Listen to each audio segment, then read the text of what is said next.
Hey there, everybody. Welcome back to another segment of You'll Go Down in History for the decisions you make, either good or bad. So last week we talked about two women in the Bible, one that went down in history for some good things and one who not so good things. So we're back on two guys this week. Yep.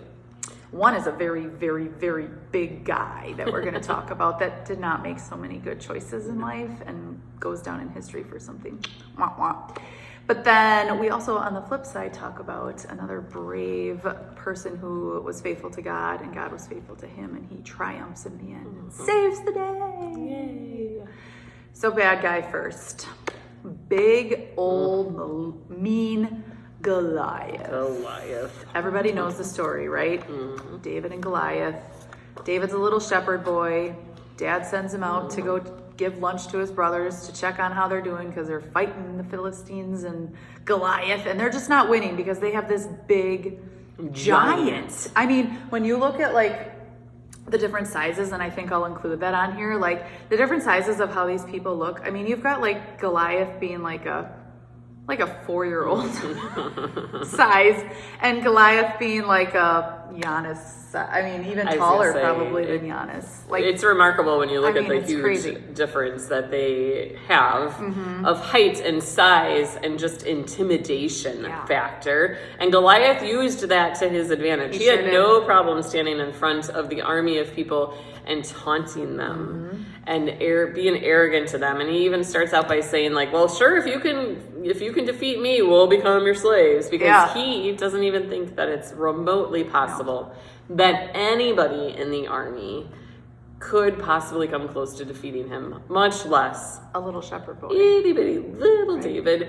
who has to wear the armor of Saul, which is way too big. It doesn't fit him properly. He doesn't have anything like weapon-wise that is even remotely close to preparing him for battle. So Goliath goes into it thinking, I got this in the bag. Right. His sinless little boy to do a man's job, right? But we see David goes to the creek, gets 5 stones, puts them in his bag, comes back and puts one in the slingshot, slings it round and round, and boop, hits Goliath right in the spot where there is no armor. Nothing protecting that little spot. Hits him right in the head. Goliath goes down. Now you think done, defeated, okay, yay. Philistines are probably like, oh my gosh, I can't believe this just happened, because here's our like for sure ticket to defeating everybody, and he just went down by a little boy. But then to stick it in there just a little bit further, David goes over to Goliath, having defeated him without an actual weapon, like the stone is the only thing up until this point, draws Goliath's sword from his sheath and cuts off Goliath's head. So ultimately, Goliath not only ends up dying, obviously, but ends up dying by his own sword. So he was actively out there trying to defeat God's people, and God said, not yet. Nope. You will go down in history for being somebody who was against God's people, but yet ultimately, God's people could win. Yeah. I mean, boom. Take that, Goliath. Who's laughing now? Speaking of laughing, we're going to talk about Joseph next. Joseph, just a happy little boy, loved by his father. Very much loved by his father. Spoiled by his father. He was his favored son, right? And so he gets a fancy coat, many colors. And Joseph's brothers are like, yeah, we're not having this, man. We got to get rid of him. Yeah. So they go through several steps to try and get rid of their brother. They thought if they could fake his death, put him in a well, but ultimately they ended up selling him into slavery for money. He gets taken away, and then they play this whole like Joseph's dead thing. He got attacked by an animal. Here's the blood and proof to show it. Joseph's made fun of because he had dreams, right? Like he had dreams that related to his brother, like you're gonna all bow down to me someday. Like how could you?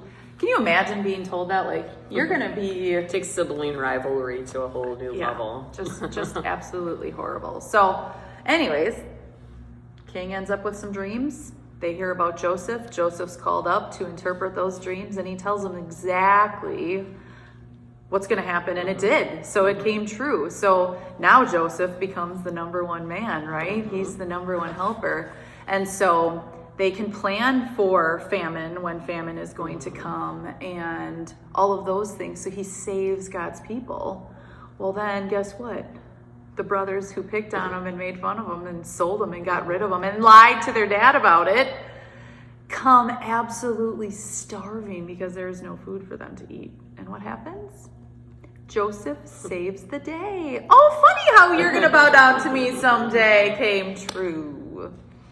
Yeah, so Joseph goes down in history because he followed God. God gave him special powers, the ability to interpret dreams, and he used that to make sure that God's people would always be taken care of. He earned the respect of leaders that were high up. He earned the respect of those who were around him so that he could properly influence them so that they could prepare when the famines came, so that when the time of good and the time of plenty was there, they could stockpile and save it up. So that way, during the time of famine, they had more than enough that they needed. So not only did what happened come true that Joseph was able to do, but Joseph used the powers, the abilities that God had given him to make sure that he could influence things in the right way. Yeah.